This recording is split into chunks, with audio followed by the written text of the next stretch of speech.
está começando o programa Em Foco e hoje a gente vai bater um papo bem legal, vamos conhecer bastante sobre o deputado federal Sóstenes Cavalcante. Deputado, muito obrigado pela presença, é um prazer. Obrigado a você, Robinho, obrigado a todos os telespectadores da Rede Sim, a oportunidade que vocês estão nos dando de falar um pouco aqui aos munícipes de Teresópolis, da importância deste momento histórico que passamos no Brasil e que a igreja também não fica fora desses momentos tão importantes para a sociedade brasileira. Beleza. Bom, eu queria começar, o deputado, falando um pouco sobre... Para quem não sabe, o deputado foi missionário há 8 anos e meio na Argentina. Eu queria começar falando um pouco sobre esse passado que o senhor viveu lá, experimentou durante esse tempo, para que a gente pudesse entender um pouco como foi esse processo. Na verdade, a chamada missionária na minha vida não é um passado, é um presente. Eu hoje me considero um missionário parlamentar. Eu que na adolescência eu fui líder estudantil na época dos Caras Pintadas, eu ali comecei a militância política estudantil. Eu fui cara pintada na época do impeachment do Collor. O Lindenberg, que hoje é senador aqui pelo estado do Rio de Janeiro, ele era presidente da UNE, eu era segundo secretário da UBS de Minas Gerais, onde eu morava na época. Então, eu me preparei na adolescência e meu sonho era ser presidente do Brasil. Era um sonho de garoto que, quando eu fiz 18 anos, meu pai e minha mãe, com as minhas 2 irmãs, que eu tenho outras 2 irmãs, meu pai aceitou um chamado missionário que ele tinha 20 anos atrás e foi para a Argentina. Mas isso era ano de 1995. E nós tínhamos sofrido em 1990 aquele jogo fantástico que o Brasil, Romário, Bebeto jogaram como nunca, e nós perdemos num passe de Maradona no meio do campo para o Canidia na ponta esquerda, ele fez aquele gol e o Brasil ficou de fora da Copa do Mundo, e a partir daquele dia fomos tão zoados pelos argentinos que eu tomei raiva de argentino. Aí falei, eu nunca vou pisar os pés nessa Argentina, vai o senhor, a mãe e minhas irmãs, eu vou morar com a minha avó em Maceió. Fui morar com a minha avó em Maceió durante 2 anos, trabalhei com recuperação de dependentes químicos nesse período e senti a necessidade de me aprofundar um pouco mais. Quantos anos você tinha? Eu tinha 18 anos. Aprofundar um pouco mais em teologia, eu já tinha feito o básico em teologia, fui fazer um bacharel, mas meu pai conseguiu para mim uma bolsa de estudo para eu fazer bacharel com missiologia junto, internato aqui na Vicente Carvalho, no prédio da Convenção Geral das Assembleias de Deus. Vim para aqui, fiz esse curso, e logo depois meu pastor me chamou, meu pastor aqui da Assembleia de Deus, no Meier, no bairro de Todos Santos, falou assim, eu também te quero como missionário. E para onde? Para onde eu nunca queria ir, para a Argentina. Eu tinha um chamado para trabalhar com albaneses, mas meu pastor me mandou para a Argentina. Lá servi durante 8 anos, na província de Santa Fé, mais especificamente na cidade por nome Coronda, uma cidade que fica entre Rosário e Santa Fé. E ali nasceram meus 2 filhos. Meus 2 filhos nasceram na Argentina, nesse período que fui missionário. E eu sempre digo, onde o diabo tentou colocar uma raiva no meu coração, eu, para dar uma irritadazinha em Satanás, falei, agora os meus filhos nascem aqui, vou dedicar o melhor. E dediquei o melhor da minha vida, que é a juventude, dos 22 aos 30 anos, na Argentina. Então essa foi minha história com missões. É uma história muito presente, porque quando voltei ao Brasil, eu queria ir para a Albânia, ia trabalhar em Bari, na região da Itália, que fica ali dividido pelo braçozinho do mar, onde tem muitos refugiados da Guerra do Kosovo. Eu queria trabalhar com albaneses porque é o único país do leste europeu com maioria de muçulmanos. Essa era uma meta. Mas Deus mudou, eu consegui, com algumas igrejas, sustentar 5 famílias albanesas, assim quando voltei ao Brasil há 12 anos atrás.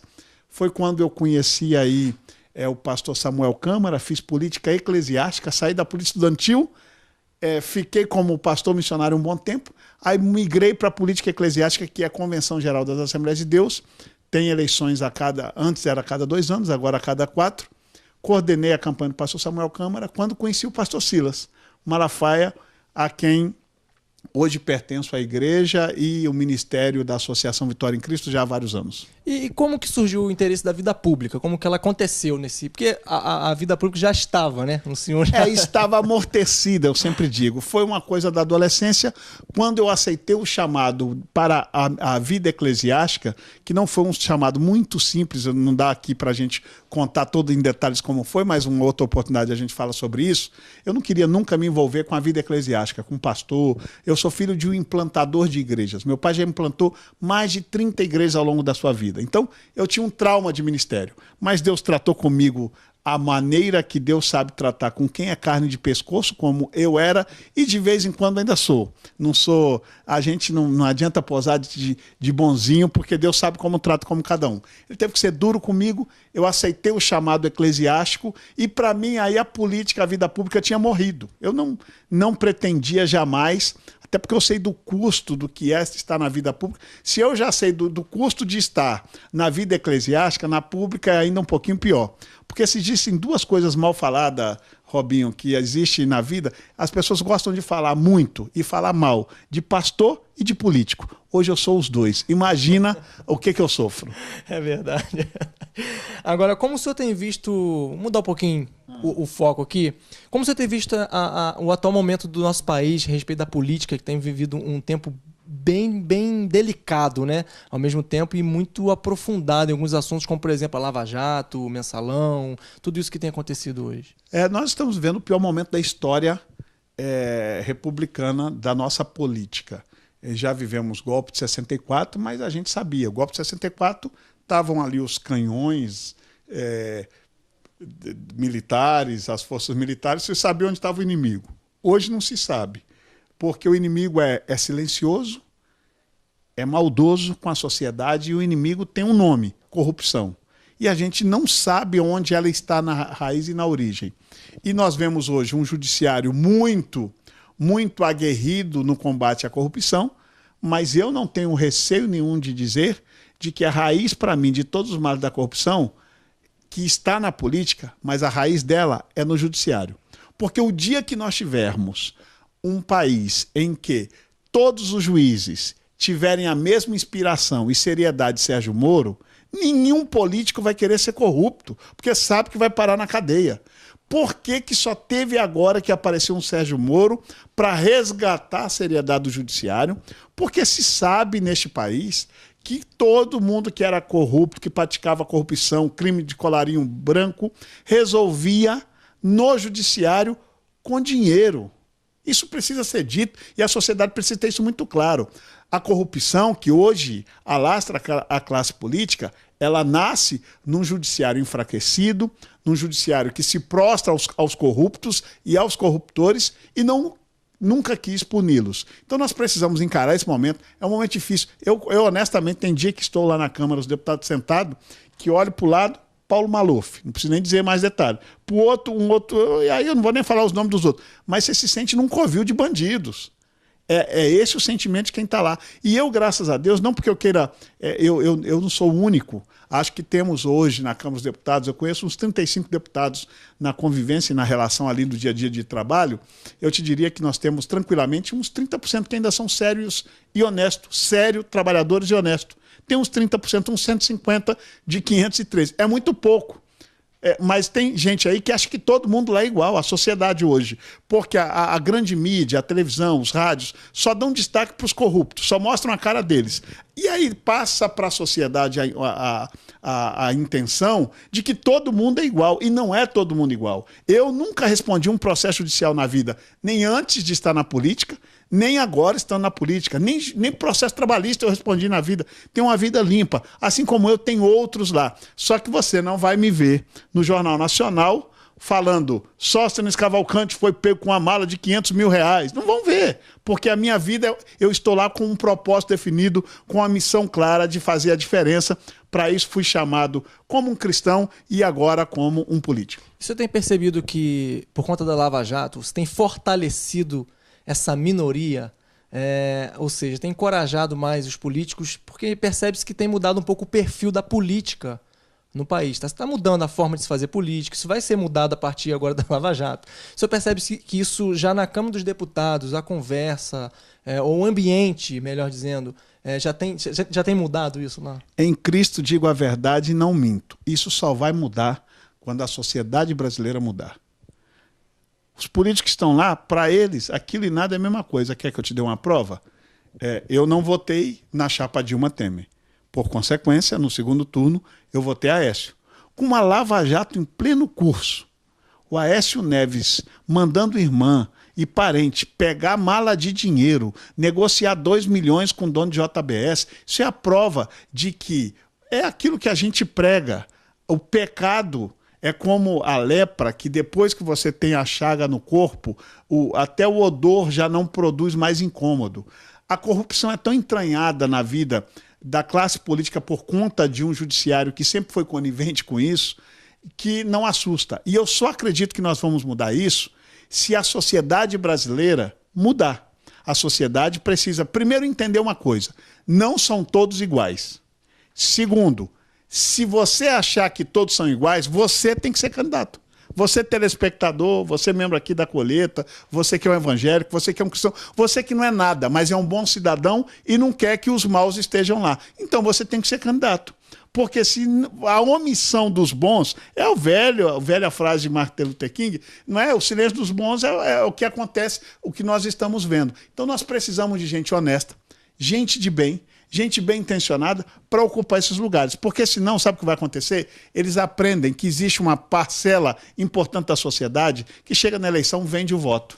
Esse é o problema, que aí vai continuar mantendo aquelas pessoas que não deveriam estar lá, pelo seu passado e pelo seu presente, porque pelo passado e presente você já pode projetar o futuro das pessoas. Se uma pessoa com um monte de processo... Para você ter uma ideia, eu agora na eleição municipal, na última, eu fui num determinado município do estado e eu abri 8 metros impresso em folhas de A4, eu colei, deu 8 metros de folha A4 colada de um determinado prefeito, de processos que esse candidato à reeleição tinha. Sabe o que aconteceu?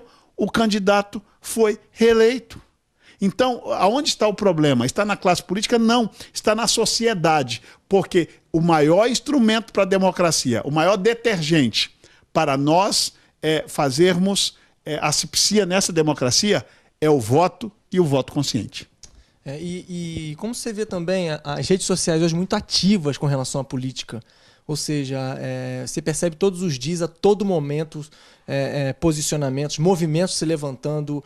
Você acha que também é um caminho para a informação ou também a internet já está se tornando também massa de manobra em determinados... Tem das duas coisas. Eu acho que eu sou uma pessoa que valorizo a liberdade de expressão e valorizo a liberdade de imprensa sempre. A rede social vem como um grande mecanismo democrático e democratizou, por exemplo, eu que não tenho vinculado ao nosso mandato nenhuma rádio, nenhuma televisão, nada. Eu faço da minha rede social, do meu Facebook, inclusive se alguém depois quiser ir lá acompanhar o mandato, enviar sugestão, enviar crítica. Eu tive 910 votos em Teresópolis na última eleição. Cada esse eleitor quiser enviar crítica, sugestão, está aberta. É o meu canal de comunicação. Então valorizo as redes sociais. Mas eu tenho que ser honesto. Por exemplo, em especial no WhatsApp. Ultimamente, eu ando recebendo algumas informações.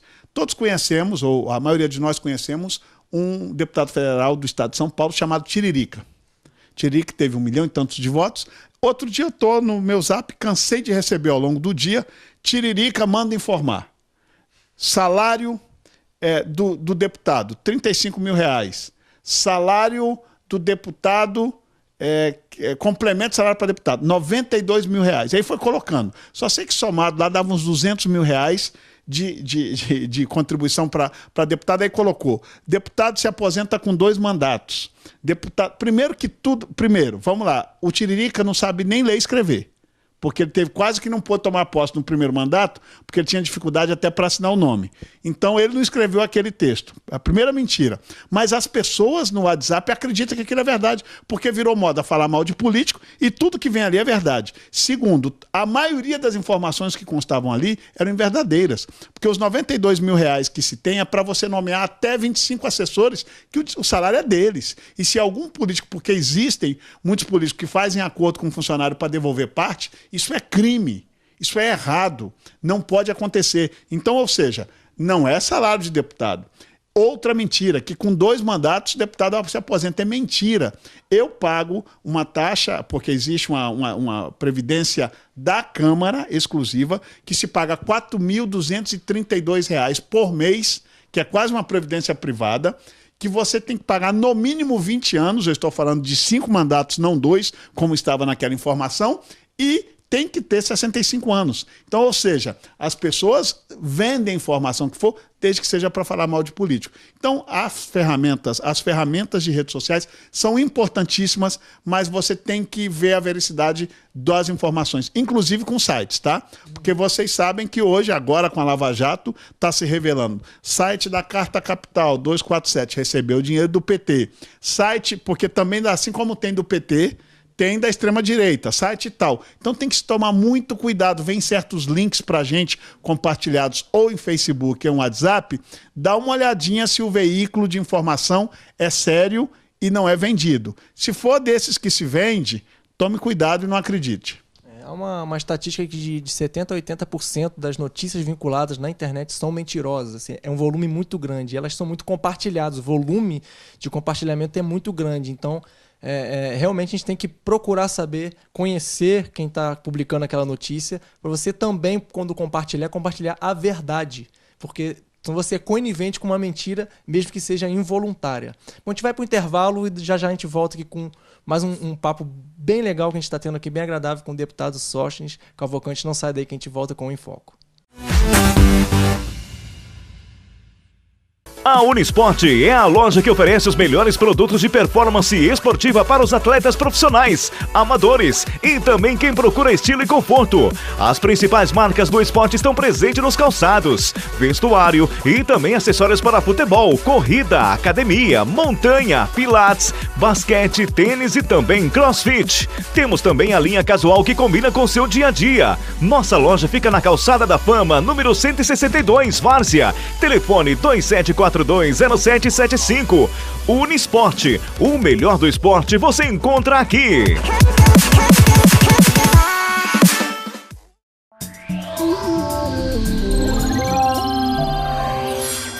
Centro de Ensino Bom Pastor. Parâmetros cristãos para uma educação plena.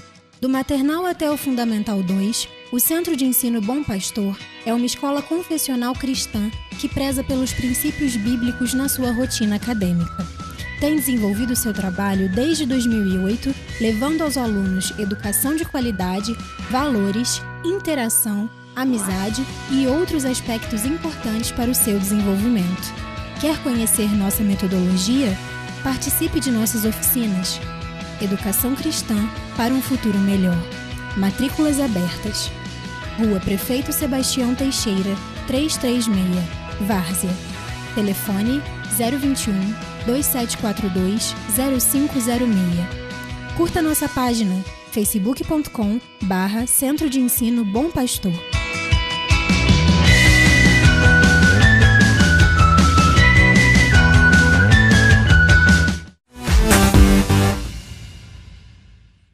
E é isso aí, voltamos aqui com Em Foco, com o deputado Sóstenes Cavalcante.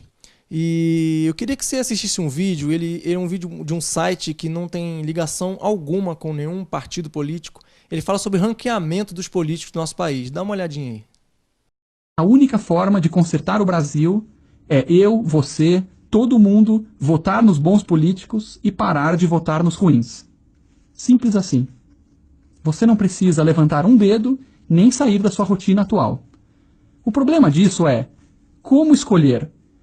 Como saber, no meio daquele monte de caras sorridentes, quais são os honestos e quais são os bandidos? Para ajudar nessa escolha, criamos o Ranking dos Políticos. É uma ferramenta para ajudar a decisão de voto. O ranking junta dados de políticos do Brasil todo. Olhamos se o político falta muito ou comparece ao trabalho. Olhamos se ele está envolvido em escândalos de corrupção. Olhamos se ele vota leis boas ou só pede mais verbas e gastos. Cada fator tem uma pontuação, e com isso construímos o ranking. O ranking ordena os políticos do melhor para o pior.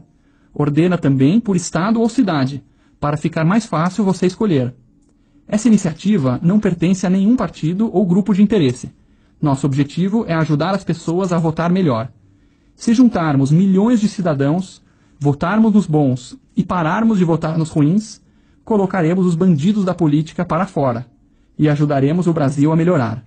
Divulgue o ranking para todos os seus conhecidos para que possamos votar melhor. Pois é, deputado, que você falasse um pouquinho sobre esse site. Eu, na verdade, ser bem sincero, não conhecia, né? E o que você falasse sobre esse vídeo? Nem eu conhecia. Eu fui informado por um colega, deputado Ricardo Izar, do estado de São Paulo, porque lá ele também é um site que foi de iniciativa de algum grupo de publicitários, empresários do segmento, que decidiram fazer um site para ranquear os políticos e estabeleceram alguns critérios, como, por exemplo, presença no plenário, presença nas comissões, como se gasta o recurso da cota parlamentar, se gasta muito, se remarca muito o voo. Eles têm uma série de critérios que estão aí no site, você pode ver, e aí isso ranqueia os políticos de acordo com os critérios por eles estabelecidos. Eu não desconhecia, só soube quando o Ricardo Izar me liga e fala: você tem que explorar porque no seu estado você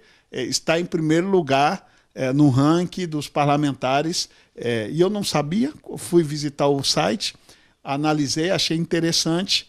Lógico que eu vejo estar em primeiro lugar como parlamentar no estado do Rio de Janeiro, entre deputados federais e senadores, que só aumenta a minha responsabilidade. Eu sempre tributo toda a honra e toda a glória a Deus, a Jesus, que sempre é o que me dá inspiração para eu poder manter uma disciplina em alguns itens.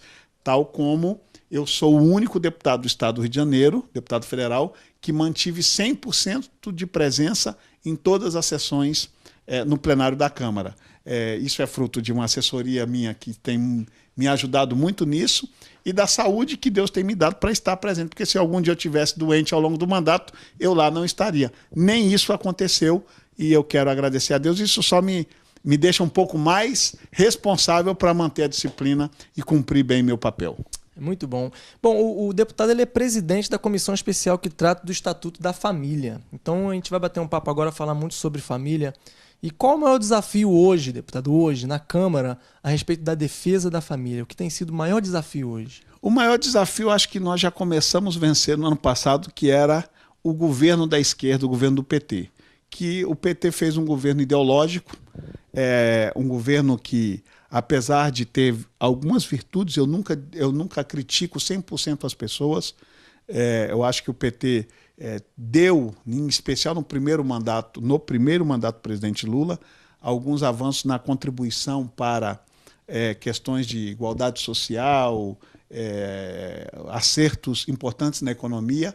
Já a partir do segundo mandato do Lula, o PT preferiu fazer um mandato ideológico, em especial neste item, na desconstrução dos valores de família, porque há uma estratégia ardilosa da esquerda de que, ao você destruir a célula máter da sociedade, que é a família, esta massa de gente, o povo, como eles gostam de chamar, porque a esquerda gosta, povo, eles tratam o povo no coletivo como uma massa de informes. Eles querem destruir toda e qualquer figura de autoridade. Isso é uma tática da esquerda.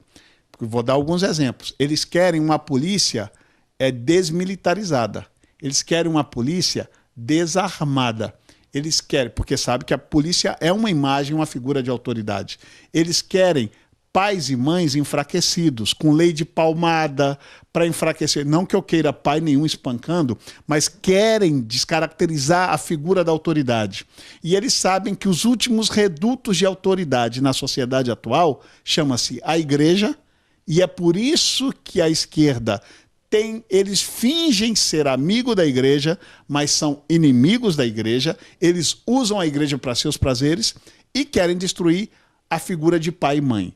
Aí entra também a ideologia de apoio que a esquerda sempre teve da luta pelas pessoas que têm outra opção sexual, que devem ser respeitadas, que nós, como cristãos e como evangélicos, não apoiamos agressão a ninguém, muito menos pela opção sexual. Não queira me vender a famosa ideologia de gênero, que não é, porque até um pouco tempo atrás, aqueles que defendem a questão do casamento de pessoas do mesmo sexo, eles falavam que a pessoa nascia homossexual. Agora eles viram que, na luz da ciência, eles não conseguiram corroboração para isso, aí mudaram a tática. Agora não, a pessoa ela nasce com gênero, e aí define ele tem um órgão sexual, mas define a sua sexualidade como ele quiser depois de um pouco mais adolescente ou adulto, o que é um absurdo. Tanto a ciência já provou que ninguém nasce homossexual, porque não existe prova científica, ordem cromossômica, não existe ordem cromossômica homossexual, então a ciência já descartou isso. Agora eles vêm com essa nova ideologia para tentar emplacar uma coisa que também não convence ninguém. E aí é uma questão de que nós precisamos, mais do que nunca, celebrarmos o Dia dos Pais nas escolas, celebrarmos o Dia das Mães e valorizarmos a família, porque só a família é um agente de prevenção à violência, só a família forma uma sociedade mais justa e mais correta. E recebemos algumas perguntas de pessoas aqui, de jovens, e queria compartilhar com o senhor aqui. O Bruno Amorim, ele tem 36 anos, ele diz o seguinte: as pessoas estão observando o posicionamento dos deputados acerca das questões relacionadas à família. Mas qual deve ser o posicionamento das pessoas e como podemos colaborar com essas questões? Muito. Bruno o quê? Bruno Amorim. Bruno Amorim, eu quero te agradecer, porque nós temos a velha mania de Adão, sempre buscar um culpado para tudo. Delegar ao governo a responsabilidade da família é muito fácil. E é a atitude de muitos. Delegar ao pastor da igreja a responsabilidade da família é muito fácil. Quando Deus instituiu como primeira instituição, antes da igreja, tem uma instituição que Deus formou, a família. Então, o maior responsável antes do pastor e antes do Estado é pai e mãe. E, lamentavelmente, nós estamos numa sociedade pós-moderna e nós não nos preparamos para alguns desafios, inclusive nós da igreja, que são os desafios das famílias que hoje ou estão no segundo casamento ou estão com vida separada. E nós estamos vendo um problema que queremos delegar, e a gente até ouve dentro de igreja erro, Robinho, de pessoas dizer, não, quem educa é a escola. A escola dá o ensino, a educação quem dá é em casa. E aí nós vemos filhos que não respeitam pai e mãe, não respeitam pastor, e chega na escola, só faltam agredir professor. E aí a gente quer colocar a culpa no Estado, que o Estado que tem que resolver o problema da família. O Estado é um agente que vai contribuir, assim como a igreja, com a boa formação cidadã e das famílias. Como presidente do Estatuto da Família, lá no texto que já aprovamos na comissão especial e falta agora a decisão em plenário, porque a turma do PT fez recurso para ir para plenário, porque eles não aceitaram perder na comissão especial, que eu presidi, ali tem um bojo de políticas públicas na área de saúde, de educação, de segurança pública, para ajudar o fortalecimento das famílias, mas é para ajudar, para auxiliar. Quem é responsável pela boa formação familiar, muito obrigado pela pergunta, Bruno, é eu que sou pai e a minha esposa que é mãe. E se por algum acidente no percurso, a gente ou alguém teve que se separar, está no novo casamento, ou tem que ser pai e mãe de um filho, tem que agir da mesma forma, porque a responsabilidade da formação educacional, espiritual e emocional das nossas crianças e adolescentes são dos pais. Eu acho que o grande problema do excesso é transformar a exceção na regra. Com relação à educação de filhos, né, que é um tema também muito presente, embora não seja tão explícito, mas, por exemplo, dando autoridade a professores de educar os filhos e tirando a autoridade dos pais, a gente percebe que esse movimento ele traz consigo muito mais do que propriamente a criação da criança, porque ele está envolvendo o futuro daquela criança. Dizendo que como se os pais, pelo fato de corrigir com a palmada, ou fosse espancamento, ou seja, não é um equilíbrio no posicionamento, é como se fosse uma agressão, né? E eu percebo, deputado, que esse discurso, ele nas redes sociais, ele vem como uma pomba. E as pessoas, elas não veem o contexto disso. Elas simplesmente pegam a informação e não se preocupam com o texto com que está sendo dito ou colocado e atende mais pelo clamor daquelas mídias que se colocam como protetoras, quando na verdade são destruidoras. Há uma frase célebre de um membro da Academia Brasileira da França, André Frossard, que diz assim: a sociedade contemporânea, em sua inigualável covardia, prefere legalizar seus erros do que corrigi-los. É isso que você acabou de dizer. Lamentavelmente, nós estamos numa sociedade tão hipócrita, tão a favor do politicamente correto. Não, é errado, mas a gente faz uma lei para legalizar e fica tudo por isso mesmo. Não, é errado o quê? O que é certo, sempre foi, e o que é errado, nós não vamos mudar, não é o tempo que vai mudar, e a gente precisa entender que a figura de autoridade sempre existiu, sempre existirá. E quem acha que é todo mundo igual, está enganado. Nós somos iguais no olhar divino, nós somos iguais nos direitos e deveres, mas a gente tem que entender que onde meu dever e o meu direito termina, o do outro pode estar começando. E aí é onde a gente tem que entender que a sociedade tem papel mútuo. E a figura de autoridade sempre existiu, sempre existirá, e o que querem tirar a autoridade pessoal é para transformar numa autoridade estatal. Querem botar um Estado totalitário, todo-poderoso, como figura única de autoridade. Cuidado com isso, que os países que tentaram esse caminho se deram muito mal no mundo. Eu gostaria de abrir um parênteses aqui, até para contar uma experiência minha a respeito dessa questão da educação. Eu tenho uma filha de 3 anos, e eu me lembro quando minha esposa estava grávida, nós conversávamos muito sobre a educação dela, como seria. E é interessante porque minha esposa foi criada de uma forma, eu fui criado de outra. Eu fui criado apanhando. Era varinha de café escondida no telhado, ó. Assoviava. E eu sou grato a Deus por cada surra, cada varadinha que eu tomei da minha mãe. A minha esposa não apanhou. Nunca apanhou. Então, quando nós conversávamos, eu falava, meu amor, se for necessário, é preciso. E ela dizia para mim, não, porque eu não precisei apanhar. Não precisei apanhar, então não acho certo. Beleza. Resumindo toda a história. Adivinha quem já deu uma palmadinha na criança? Minha esposa.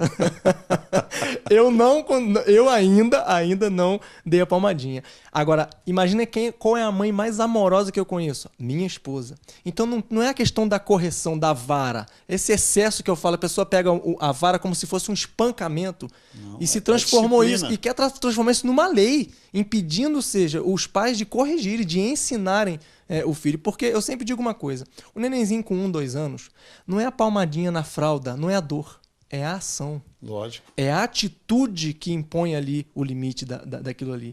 Então é mais ou menos por isso, só esse... Uma vida sem limite transforma-se em uma vida de libertinagem completa. Uma sociedade precisa entender que em tudo na vida nós temos limite. E o limite começa na vida infantil, ali na formação do caráter, da índole das pessoas. Nós não somos jamais a favor de agressão física, de espancamento, mas a gente precisa entender de que existem limites na vida e valores que precisamos lutar para a manutenção de uma sociedade justa, correta, e é isso que a igreja faz, é isso que a política precisa fazer, e começando a correção de cima para baixo. Lógico que a formação cidadã, ela é ali, a psicologia já explica, até 9 anos já está a formação do caráter de um futuro cidadão que hoje é criança.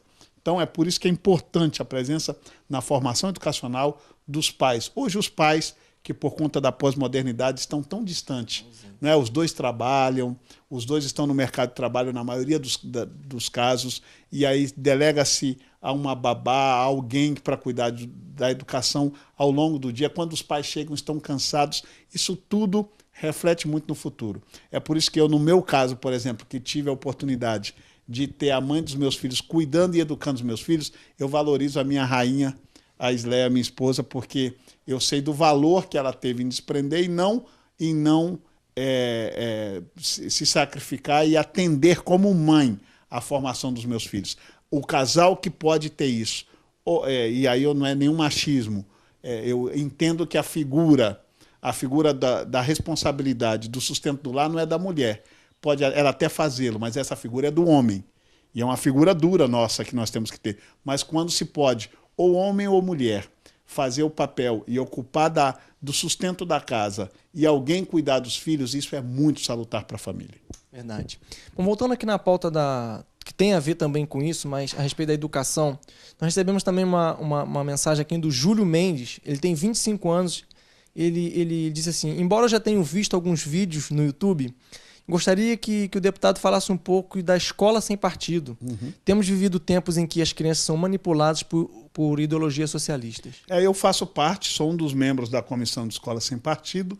tenho feito debate Escola Sem Partido em várias audiências públicas pelo Brasil, e é importante a gente debater esse assunto porque a escola não nasceu para ser uma escola partidária. Aliás, deputado, só para você entender, a Escola Sem Partido é um projeto de lei, né? Talvez Sim, as pessoas ótimo esclarecimento. não entendem. É um projeto de lei que tem como regra colocar regras no comportamento do professor na sala de aula. Especificamente um cartaz em todas as salas de aula com algumas regras do comportamento, com deveres. E vou te dizer uma coisa, o único objetivo do projeto é colocar um banner ou cartaz na sala dos professores e um banner e um cartaz para que os alunos vejam, com 7 deveres que os professores têm.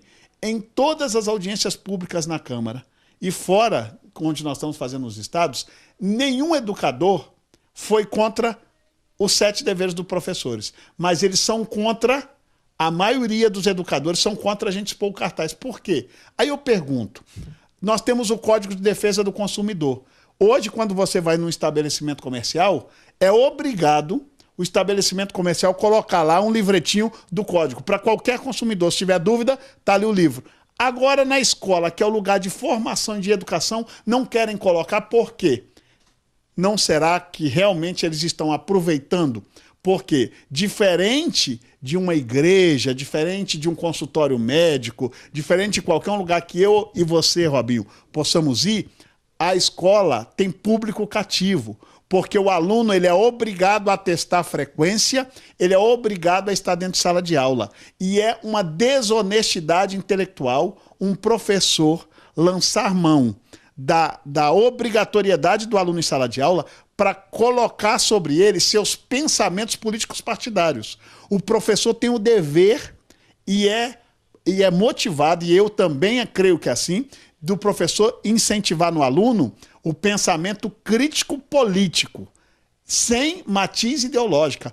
Todos nós temos nossa opção. Aí o professor vai falar, não existe educação neutra. Lógico que não, mas também, por não existir educação neutra, não quer dizer que tem que ter uma educação partidária, que é o que vem acontecendo. Muitos professores vêm se aproveitando da obrigatoriedade do aluno em sala de aula para doutrinar, para falar mal de posicionamento de quem é ideologicamente de direita ou de esquerda. Ou se aproveitando, e aqui vai um conselho para os nossos educadores cristãos, aproveitando-se de alunos cativos em sala de aula para doutrinar religiosamente esses alunos, o que também é um erro. O Estado é laico. Você, quando for abordar de religião, você vai ter que falar de todas e deixar liberdade de crença para o aluno que está ali. Assim como a gente defende a laicidade do Estado no que tange à religião, nós temos que defender o apartidarismo do educador. Naquela hora, se ele quer falar de partidos,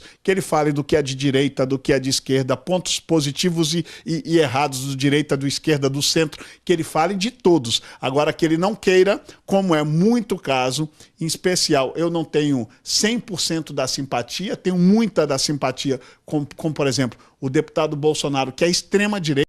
Eu não me considero extrema-direita, eu me considero centro-direita.